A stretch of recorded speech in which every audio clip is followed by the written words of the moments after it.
ओम नमो भगवते वासुदेवाय नमः।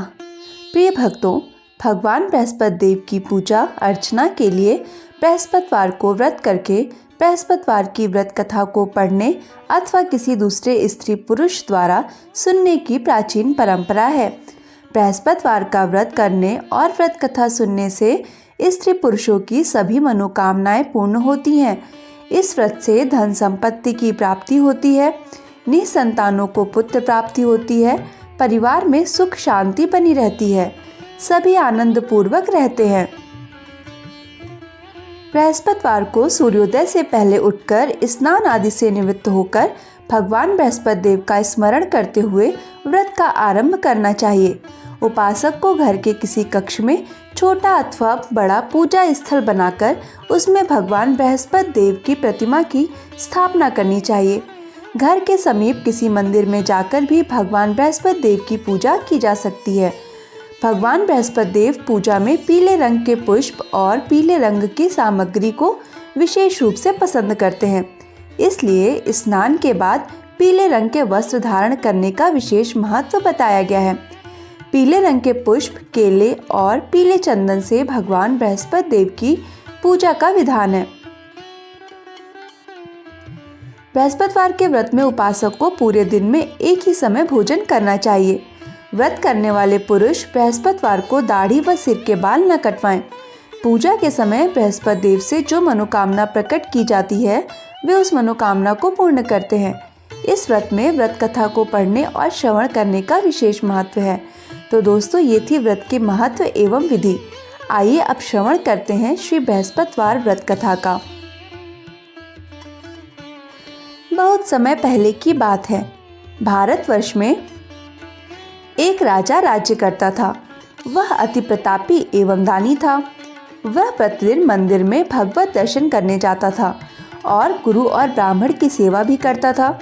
उसके द्वार से कोई भी याचक निराश नहीं लौटता था। वह प्रत्येक गुरुवार को व्रत रखता और पूजन करता था। हर दिन गरीबों की मदद करता था, परंतु यह सब बातें उसकी रानी को पसंद नहीं आती थीं। वह न व्रत करती थी और न किसी को एक भी पैसा दान के रूप में देती थी। वह राजा को भी ऐसा करने से रोकती थी। यह उस समय की बात है जब राजा शिकार खेलने वन को चले गए थे। महल में सिर्फ रानी और दासी थीं। उस समय गुरु बृहस्पति साधु का रूप धारण कर राजा के दरवाजे पर भिक्षा मांगने आए। साधु ने रानी से भिक्षा मांगी तो वह कहने लगी, हे साधु महाराज, मैं इस दान पुण्य से तंग आ गई हूँ। इस काम के लिए तो मेरे पतिदेव ही बहुत हैं। अब आप ऐसी कृपा करें कि ये सारा धन नष्ट हो जाए ताकि मैं आराम से रह सकूं। साधु का भेष धरे बृहस्पति ने कहा, हे देवी, तुम बड़ी विचित्र हो। संतान और धन से तो कोई भी दुखी नहीं होता, सभी इसे चाहते हैं। पापी भी पुत्र और धन की इच्छा करता है। अगर तुम्हारे पास धन बहुत है तो भूखे मनुष्यों को भोजन करवाओ, ब्राह्मणों को दान दो, प्याऊ लगवाओ, धर्मशालाएं बनवाओ, कुआं, तालाब, बावड़ी, बाग बगीचे आदि बनवाओ तथा निर्धनों की कुंवारी कन्याओं का विवाह करवाओ। साथ ही यज्ञ आदि करो। इस प्रकार के कर्मों से आपके कुल का एवं आपका नाम लोक परलोक में प्रसिद्ध होगा एवं तुम्हें भी स्वर्ग की प्राप्ति होगी। किंतु वह मूर्ख रानी साधु की इन बातों से खुश नहीं हुई। वह बोली, हे साधु महाराज, मुझे ऐसी संपत्ति की आवश्यकता नहीं जो मेरे काम न आए तथा जिसको मैं अन्य लोगों को दान दूं, जिसको रखने और संभालने में ही सारा समय नष्ट हो जाए। साधु ने रानी को समझाने का बहुत प्रयास किया, परंतु रानी अपनी बात पर अडिग रही। तब साधु ने कहा, हे देवी, यदि तुम्हारी ऐसी इच्छा है तो जैसा मैं तुम्हें बताता हूँ तुम वैसा ही करना। बृहस्पतिवार के दिन गोबर से घर को लीपना, अपने केशों को पीली मिट्टी से धोना, केशों को धोते समय स्नान करना, राजा से कहना कि वह भी हजामत करवाए, भोजन में मांस मदिरा खाना, कपड़े धोबी के यहाँ धुलने डालना। इस तरह 7 बृहस्पतिवार निरंतर करने से तुम्हारा सब धन नष्ट हो जाएगा। ऐसा कहकर साधु रूपी बृहस्पति अंतर्ध्यान हो गए।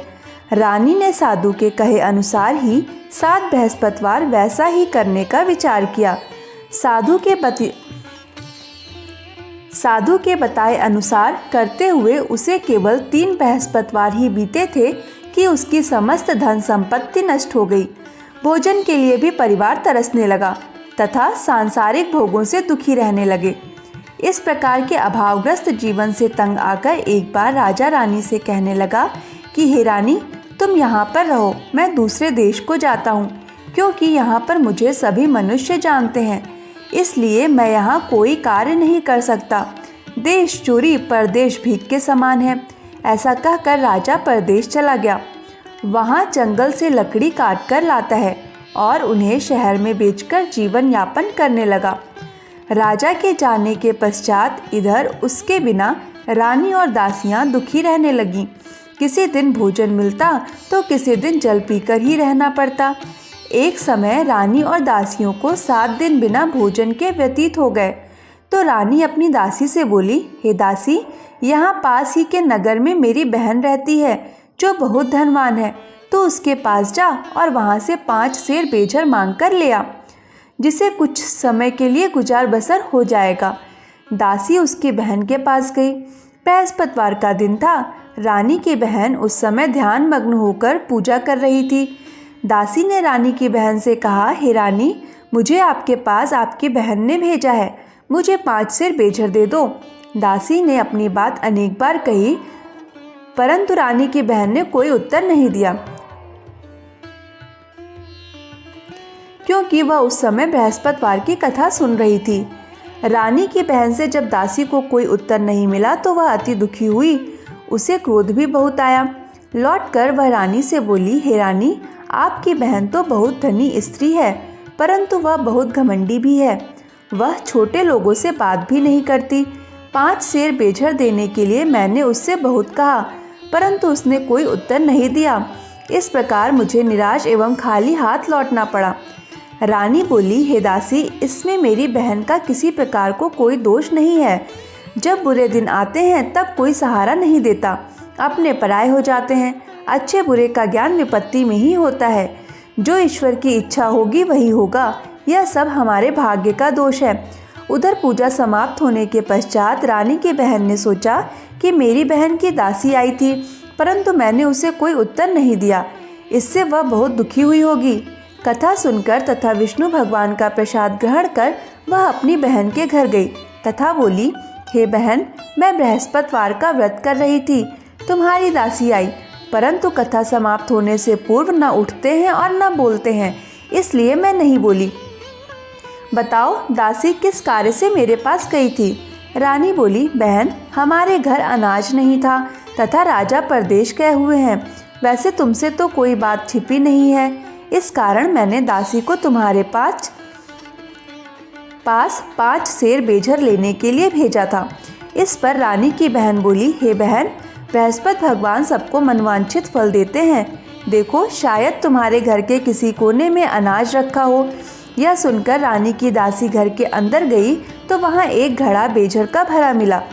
उसे बड़ा आश्चर्य हुआ, क्योंकि उसके अनुसार घर का एक एक बर्तन अन्न से खाली था। उसने बाहर आकर रानी को सारा वृतांत सुनाया। दासी अपनी रानी से कहने लगी, हे रानी, देखो, वैसे भी हमको जब अन्न नहीं मिलता तो वह भी व्रत के ही समान है। अगर इनसे व्रत की विधि तथा कथा पूछ ली जाए तो बृहस्पतिवार का व्रत हम भी कर लिया करेंगे। और फिर दासी के कहने पर रानी ने अपनी बहन से बृहस्पतिवार व्रत, पूजन विधि एवं नियमों के बारे में विस्तार से पूछा। उन्होंने बताया, जो बृहस्पतिवार के व्रत में चने की दाल और मुनक्कों से विष्णु भगवान का केले की जड़ में पूजन कर दीपक जलाता है, पीला भोजन करता है, पीले वस्त्र धारण करता है तथा प्रेम पूर्वक बृहस्पति भगवान की कथा सुनता है, तो इस प्रकार करने से गुरु भगवान उस भक्त से प्रसन्न होते हैं, अन्न धन पुत्र देते हैं, मनोवांछित मनोकामना पूर्ण करते हैं। फिर व्रत एवं पूजन की विधि बताकर रानी की बहन अपने घर लौट गई। तत्पश्चात रानी और दासी दोनों ने निश्चय किया कि बृहस्पति देव भगवान का व्रत एवं पूजन जरूर करेंगे। 7 दिन पश्चात जब बृहस्पतिवार आया तो दोनों ने व्रत किया। घुड़साल में जाकर चना और गुड़बिन लाई और उसकी दाल बनाकर केले की जड़ में विष्णु भगवान का पूजन किया। अब पीला भोजन कहाँ से आए, यह सोचकर दोनों बड़ी दुखी हुई, परंतु उन्होंने व्रत किया था, इसलिए बृहस्पति देव भगवान उनसे प्रसन्न थे। एक साधारण व्यक्ति के रूप में वो 2 थालों में सुंदर पीला भोजन लेकर आए और दासी को देकर बोले, हे दासी, यह भोजन तुम्हारे और रानी के लिए है, तुम दोनों ही इसे ग्रहण करना। दासी भोजन पाकर अति प्रसन्न हुई और रानी से बोली, हे रानी जी, भोजन कर लो। रानी को भोजन के विषय में कुछ भी पता नहीं था, इसलिए वह दासी से बोली, जा तू ही कर, क्योंकि तू व्यर्थ में ही हमारी हंसी उड़ाती है। दासी बोली, हे रानी, एक व्यक्ति भोजन दे गया है। रानी बोली, वह भोजन तेरे लिए ही दे गया है, इसलिए तू ही भोजन कर। दासी ने कहा, हे रानी, वह व्यक्ति हम दोनों के लिए ही 2 थालों में भोजन देकर गया है, अतः मैं और आप दोनों ही साथ साथ भोजन करेंगी।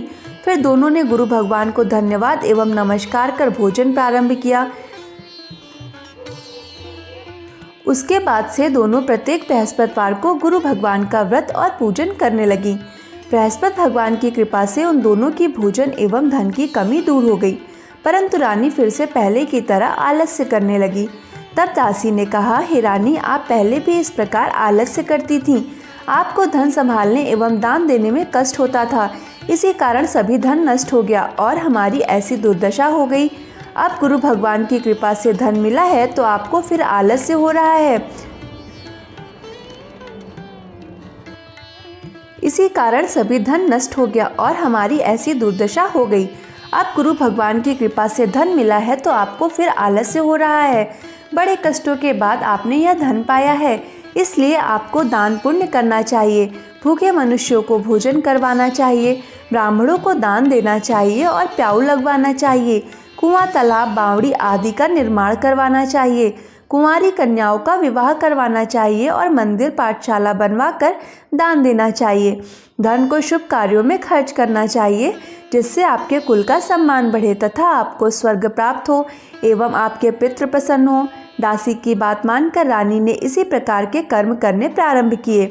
इस प्रकार करने से उसका काफ़ी यश फैलने लगा। कुछ दिनों बाद एक दिन रानी और दासी आपस में विचार करने लगी कि न जाने राजा किस दशा में होंगे, उनकी कोई खोज खबर नहीं है। रानी राजा की खबर न पाकर उदास रहने लगी। गुरु भगवान से उन्होंने प्रार्थना की और भगवान ने रात्रि में राजा को स्वप्न में दर्शन देकर कहा, हे राजा, उठ, तेरी रानी तुझको याद करती है, अब अपने देश लौट जा। राजा प्रातःकाल उठा। वह सोचने लगा कि मैं किस प्रकार रानी के पास खाली हाथ जाऊंगा। मेरे पास तो कुछ भी नहीं। स्त्री जाति खाने और पहनने की ही साथी होती है। पर प्रभु की आज्ञा मानकर वह अपने नगर चलने को तैयार हुआ। परदेश में राजा बहुत दुखी रहने लगा। प्रतिदिन जंगल में लकड़ी बीन कर लाता और उसे शहर में बेचकर अपने दुखी जीवन को बड़ी कठिनाई से व्यतीत करता था।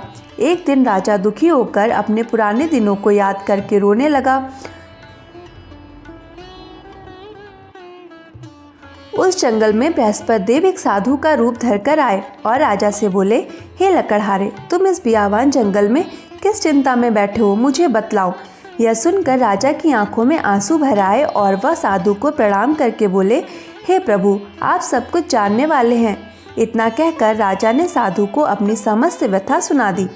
तब साधु रूप में गुरु भगवान राजा से बोले, हे राजन, तुम्हारी पत्नी ने बृहस्पतिवार के दिन बृहस्पति देव का अपमान किया था, जिसके कारण तुम्हारी यह दुर्दशा हुई। अब तुम किसी प्रकार की चिंता मत करो, भगवान तुम्हें पहले से अधिक धन प्रदान करेंगे। देखो, तुम्हारी पत्नी ने बृहस्पतिवार का व्रत प्रारंभ कर दिया है।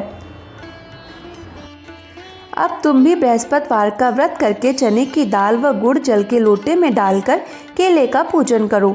फिर कथा कहो या सुनो, भगवान तुम्हारी सभी इच्छाओं की पूर्ति करेंगे। साधु के ऐसे वचन सुनकर राजा बोला, हे प्रभु, मुझे लकड़ी बेचने के पश्चात इतना धन भी नहीं बचता कि भोजन करने के उपरांत कुछ भी बचा सकूं। मैंने रात्रि में अपनी रानी को व्याकुल एवं व्यथित देखा है। मेरे पास कोई साधन नहीं है जिससे उसका समाचार भी जान सकूं। इसके अतिरिक्त मैं बृहस्पति देव की कथा भी नहीं जानता हूँ, जिसे कह या सुनकर मैं व्रत धारण कर भगवान बृहस्पति देव का पूजन कर सकूं। साधु ने कहा, हे राजा, तुम किसी बात की चिंता ना करो। बृहस्पतिवार के दिन तुम नित्य की भांति लकड़ियाँ लेकर शहर में जाओ। तुम्हें रोज से दुगना धन प्राप्त होगा, जिससे तुम भली भांति भोजन कर लोगे तथा गुड़ एवं चने का प्रसाद खरीदकर बृहस्पति देव की पूजा भी कर सकते हो। अब तुम सुनो बृहस्पतिवार की कहानी, जो कि इस प्रकार है। प्राचीन समय में एक बहुत ही निर्धन ब्राह्मण था। उसके कोई संतान नहीं थी। ब्राह्मण नित्य पूजा पाठ करता व स्वभाव से दयालु तथा धार्मिक विचारों वाला व्यक्ति था, परंतु उसकी पत्नी बहुत मलिनता के साथ रहती थी। वह न तो स्नान करती थी और न ठीक से कार्य करती। अपनी पत्नी की ऐसी आदत के कारण ब्राह्मण देवता बहुत दुखी रहते थे। वह अपनी पत्नी को बहुत समझाते, किंतु उसका कोई परिणाम न निकलता। भगवान की कृपा से ब्राह्मण की स्त्री के कन्या उत्पन्न हुई। वह कन्या ब्राह्मण के घर में बड़ी होने लगी। वह बालिका प्रातःकाल ही स्नान करके भगवान विष्णु का जप करती, बृहस्पतिवार का व्रत भी करने लगी। पूजा पाठ समाप्त कर पाठशाला जाती तो अपनी मुट्ठी में जौ भरकर ले जाती और पाठशाला जाने के रास्ते में डालती जाती।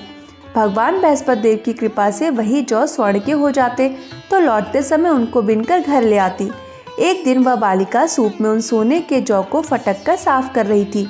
तभी उसकी माँ ने उसे देख लिया और कहा, हे बेटी, सोने के जौ को फटकने के लिए सूप भी तो सोने का ही होना चाहिए। दूसरे दिन बृहस्पतिवार था। कन्या ने व्रत रखा और भगवान बृहस्पति से प्रार्थना की और कहा, हे प्रभु, यदि मैंने सच्चे मन से श्रद्धापूर्वक आपका पूजन एवं व्रत किया हो तो कृपया मुझे सोने का सूप दे दो। बृहस्पति देव ने उसकी प्रार्थना स्वीकार कर ली। नित्य की भांति वह कन्या जौ फैलाती हुई पाठशाला चली गई। पाठशाला से लौटकर जब वह जौ बिन रही थी तो बृहस्पति भगवान की कृपा से उसे सोने का सूप प्राप्त हुआ। उस सोने के सूप को वह घर ले आई और उससे जौ साफ करने लगी, परंतु उसकी माँ का आचरण वैसा ही रहा। एक दिन वह कन्या सोने के सूप में जौ फटक रही थी और उसे साफ कर रही थी। उसी समय अचानक उस नगर का राजकुमार वहां से होकर निकला। कन्या के रूप एवं कार्य को देखकर राजकुमार कन्या पर मोहित हो गया। राजमहल लौटकर राजकुमार अन्न और जल त्याग कर उदास होकर लेट गया। राजा को जब अपने पुत्र द्वारा अन्न जल त्यागने का समाचार ज्ञात हुआ तो अपने मंत्रियों के साथ वह राजकुमार के पास गए और बोले, हे बेटा, तुम्हें किस बात का दुख है? किसी ने तुम्हारा अपमान किया है अथवा कोई और कारण है? मुझे बताओ, मैं वही करूँगा जिससे तुम प्रसन्न हो जाओ। राजकुमार ने अपने पिता की बातें सुनी तो वह बोला, आपकी कृपा से मुझे किसी प्रकार का कष्ट नहीं है। किसी ने मेरा अपमान भी नहीं किया है, परंतु मैं उस कन्या के साथ विवाह करना चाहता हूँ जो सोने के सूप में जौ फटक रही थी। यह सुनकर राजा आश्चर्य में पड़ गया और बोला, हे राजकुमार, इस तरह की कन्या का पता तुम लगाओ, मैं तुम्हारा विवाह उसके साथ अवश्य ही करवा दूंगा। तब राजकुमार ने प्रसन्न होकर राजा को उस ब्राह्मण कन्या के घर का पता बताया। राजा के आदेश पर मंत्री उस कन्या के घर गया और राजा का आदेश ब्राह्मण को कह सुनाया। कुछ ही दिन बाद ब्राह्मण कन्या का विवाह राजकुमार के साथ हो गया। घर से कन्या के विदा होते ही उस ब्राह्मण के घर में पहले की तरह निर्धनता वास करने लगी। अब भोजन के लिए अनाज भी बड़ी मुश्किल से मिलता था। एक दिन दुखी होकर ब्राह्मण देवता अपनी बेटी से मिलने गए। बेटी पिता की ऐसी अवस्था को देखकर अत्यंत दुखी हुई और उनसे अपनी माँ का समाचार पूछा। ब्राह्मण ने पुत्री को सभी हाल कह सुनाया। पुत्री ने अपने पिता को बहुत सारा धन देकर विदा कर दिया। इस प्रकार ब्राह्मण का कुछ समय सुखपूर्वक व्यतीत हुआ, लेकिन धन समाप्त होने के बाद स्थिति पहले की तरह हो गई।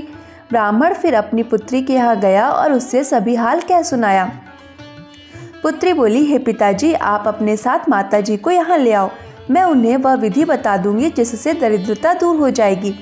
ब्राह्मण देवता अपनी पत्नी को साथ लेकर राजमहल अपनी पुत्री के पास पहुँचे तो पुत्री अपनी माँ को समझाने लगी, हे माँ, तुम सुबह उठकर सर्वप्रथम स्नान आदि करके भगवान विष्णु का पूजन किया करो तो सब निर्धनता दूर हो जाएगी। परंतु उसकी माँ ने उसकी एक न मानी।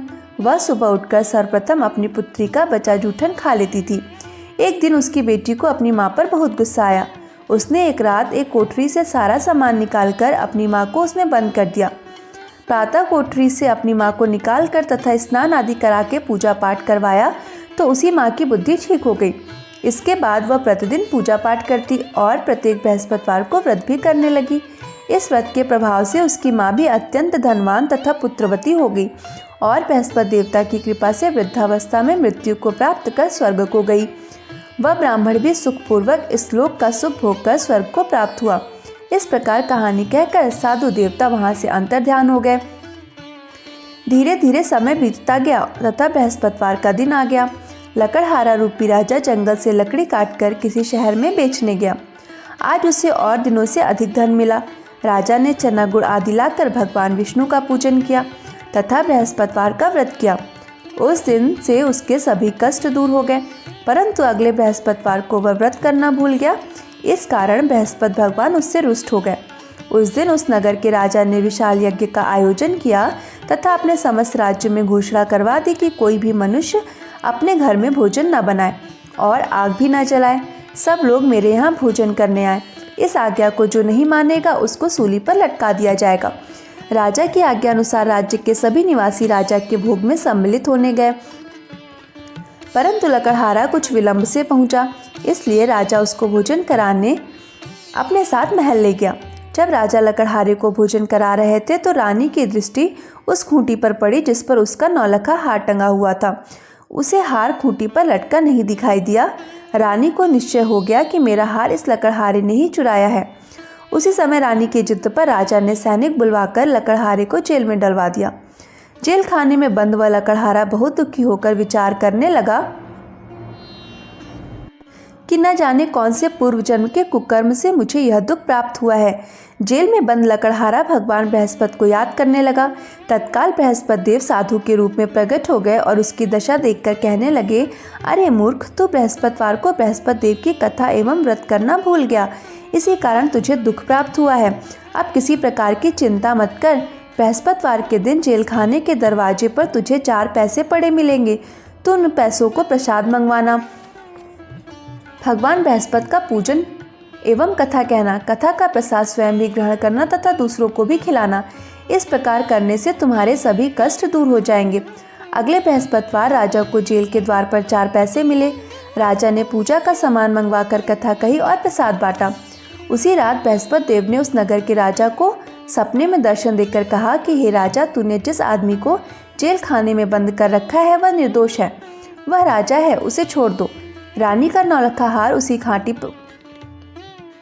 खूंटी पर टंगा हुआ है। अगर तू ऐसा नहीं करेगा तो मैं तेरे को नष्ट कर दूंगा। राजा सुबह उठा और खूंटी पर हार टंगा देखकर लकड़हारे को बुलाकर उससे क्षमा याचना की तथा राजा के योग्य सुंदर वस्त्र आभूषण भेंट कर उसे विदा कर दिया। बृहस्पति देव की आज्ञा अनुसार राजा अपने नगर को चल दिया। जब वह नगर के निकट पहुंचा तो उसे बहुत आश्चर्य हुआ। वहां पहले से अधिक तालाब, बाग और कुएं तथा बहुत सी धर्मशालाएं, मंदिर आदि बने हुए थे। राजा ने जब नगरवासियों से पूछा कि यह बाग, तालाब, धर्मशालाएं एवं कुएं किसके द्वारा बनवाए गए हैं, तब नगर के सब लोग कहने लगे कि यह सब रानी और दासी द्वारा बनवाए गए हैं। राजा को बहुत आश्चर्य हुआ, परंतु क्रोध भी बहुत आया। जब रानी ने यह खबर सुनी कि राजा आ रहे हैं तो उसने दासी से कहा कि हे दासी, देख, राजा हमें अति दीन अवस्था में छोड़ गए थे। वह हमारी ऐसी हालत देखकर कहीं द्वार पर से ही न लौट जाएं, इसलिए तू द्वार पर खड़ी हो जा। रानी की आज्ञा अनुसार दासी दरवाजे पर खड़ी हो गई। जब राजा आए तो उन्हें अपने साथ महल में लिवा गई। तब राजा ने क्रोध करके अपनी तलवार निकाली तथा रानी से पूछा, बताओ, इतना धन तुम्हें किस प्रकार प्राप्त हुआ है? तब रानी ने बताया कि हमें यह धन बृहस्पति देव के व्रत के प्रभाव से प्राप्त हुआ है। अब राजा ने निश्चय किया कि 7 दिन बाद तो सभी बृहस्पति देव का पूजन करते हैं, परंतु मैं प्रतिदिन में 3 बार कथा कहूँगा तथा नित्य व्रत किया करूँगा। अब हर समय राजा के दुपट्टे में चने की दाल बंधी रहती थी तथा दिन में वह 3 बार कथा कहता था। ऐसे ही एक दिन राजा ने विचार किया कि चलो अपनी बहन के यहाँ हो आऊँ।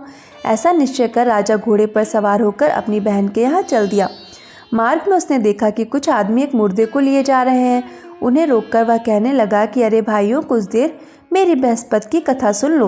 वे बोले, लो, हमारा तो आदमी मर गया और इसको अपनी कथा की ही पड़ी है। परंतु कुछ आदमी बोले, अच्छा अच्छा कहो, हम तुम्हारी कथा भी सुनेंगे। राजन ने दाल निकाली और कथा कहनी शुरू कर दी। जब कथा आधी हो गई तो मुर्दा हिलने लगा और जब कथा समाप्त हुई तो राम राम करके वह मुर्दा उठ बैठा। राजा आगे चला, उसे चलते चलते शाम हो गई। आगे मार्ग में उसे एक किसान खेत में हल चलाता मिला। राजा उससे बोला, अरे भैया, तुम मेरी बृहस्पतिवार की कथा सुन लो। किसान बोला, जब तक तेरी कथा सुनूंगा तब तक 4 हरैया जोत लूँगा। जाओ भैया, अपनी कथा किसी और को सुनाना। राजा आगे चलने लगा। राजा के हटते ही किसान के बैल पछाड़ खाकर गिर गए और किसान के पेट में बहुत तेज दर्द होने लगा। उसी समय किसान की माँ रोटी लेकर आई। उसने जब देखा तो अपने पुत्र से सारा हाल पूछा। बेटे ने सारा हाल बता दिया। किसान की माँ दौड़ी दौड़ी घोड़े पर सवार राजा के पास गई और उससे बोली, मैं तेरी कथा सुनूंगी, तू अपनी कथा मेरे खेत पर ही चलकर कहना। राजा ने लौटकर किसान के खेत पर जाकर कथा कही, जिसे सुनते ही बैल खड़े हो गए तथा किसान के पेट का दर्द भी बंद हो गया। और फिर राजा अपनी बहन के घर पहुंचा। बहन ने भाई का खूब आवा भगत किया। दूसरे दिन सुबह राजा जागा तो उसने देखा कि सब लोग भोजन कर रहे हैं।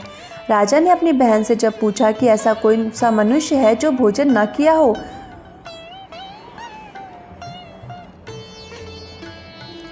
और जो मेरी बृहस्पतिवार की कथा का श्रवण कर ले, तो बहन बोली कि हे भैया, यह देश ऐसा ही है। यहाँ के लोग पहले भोजन करते हैं, बाद में कोई अन्य काम करते हैं। अगर पड़ोस में कोई हो तो देख कर आती हूँ। ऐसा कहकर बहन चली गई, परंतु उसे कोई भी ऐसा व्यक्ति नहीं मिला जिसने भोजन न किया हो। वह एक कुम्हार के घर गई जिसका लड़का बीमार था। उसे यह भी पता चला कि उसके यहाँ 3 दिन से किसी ने भोजन नहीं किया है। राजा की बहन ने अपने भाई को कथा सुनाने के लिए कुम्हार से आग्रह किया तो वह तैयार हो गया। राजा ने जाकर बृहस्पतिवार की कथा कही, जिसको सुनकर कुम्हार का लड़का ठीक हो गया। अब तो राजा की हर ओर प्रशंसा होने लगी। कुछ दिन बाद एक दिन राजा ने अपनी बहन से कहा कि हे बहन, मैं अपने घर जाऊंगा, तुम भी तैयार हो जाओ। राजा की बहन ने अपनी सास से अपने भाई के साथ जाने की आज्ञा मांगी। सास बोली, चली जा, परंतु अपने लड़कों को यहीं छोड़ जाना, क्योंकि तेरे भाई के कोई संतान नहीं होती। बहन ने भाई से कहा कि हे भैया, मैं तो चलूंगी, परंतु कोई बालक नहीं जाएगा। राजा ने कहा, जब कोई बालक साथ ही नहीं चलेगा तब तुम क्या करोगी जाके। दुखी मन से राजा अपने नगर को लौट आया। राजा अपनी रानी से बोला कि हम निर्वंशी हैं, हमारा मुंह देखने का भी धर्म नहीं है। वह उदास होकर बिना भोजन किए शैया पर लेट गया। रानी बोली, हे प्रभु, भगवान बृहस्पति ने हमें सब कुछ दिया है, वे हमें संतान भी अवश्य देंगे। उसी रात बृहस्पति देव ने राजा को स्वप्न में दर्शन देकर कहा, हे राजा, उठ, सभी सोच त्याग दे, तेरी रानी गर्भवती है। राजा को यह जानकर अति प्रसन्नता हुई। 9वें महीने रानी के गर्भ से एक सुंदर रूपी पुत्र पैदा हुआ। तब राजा बोला, हे रानी, स्त्री बिना भोजन के रह सकती है, परंतु बिना कहे नहीं रह सकती। जब मेरी बहन आए तो तुम उससे कुछ भी मत कहना। रानी ने हाँ कर दी। और जब राजा की बहन ने यह शुभ समाचार सुना तो वह अति प्रसन्न हुई। तब बधाई लेकर अपने भाई के यहाँ आई। तब रानी ने कहा, घोड़ा चढ़ाकर नहीं आई, गधा चढ़ी आई। राजा की बहन बोली, भाई, मैं इस प्रकार ना कहती तो तुम्हें औलाद कैसे मिलती। भगवान बृहस्पति ऐसे ही हैं, जैसे जिसके मन में कामनाएं सभी को पूर्ण कर मनोवांछित फल देते हैं। जो श्रद्धापूर्वक बृहस्पतिवार का व्रत करता है एवं कथा पढ़ता अथवा सुनता है और दूसरों को सुनाता है, बृहस्पति देव उसको सभी मनोकामनाएं पूर्ण करते हैं। बृहस्पति देव उनकी सदैव रक्षा करते हैं। जैसे रानी और राजा ने बृहस्पति देव की कथा का गुणगान किया, उनकी सभी इच्छाएं बृहस्पति देव ने पूरी की। इसलिए सबको कथा कहने अथवा सुनने के बाद बृहस्पति भगवान का प्रसाद ग्रहण करना चाहिए तथा सच्चे मन से एवं भावना से भगवान बृहस्पति का मनन करते हुए सदा उनकी जय जयकार करनी चाहिए। इति बृहस्पतिवार व्रत कथा। दोस्तों, अगर आपने कथा का पूर्ण श्रवण किया है और कथा को अधूरा नहीं छोड़ा है तथा वीडियो अगर आपको पसंद आई हो तो वीडियो को लाइक करके शेयर करें और सब्सक्राइब करना ना भूलें। जय श्री कृष्णा दोस्तों।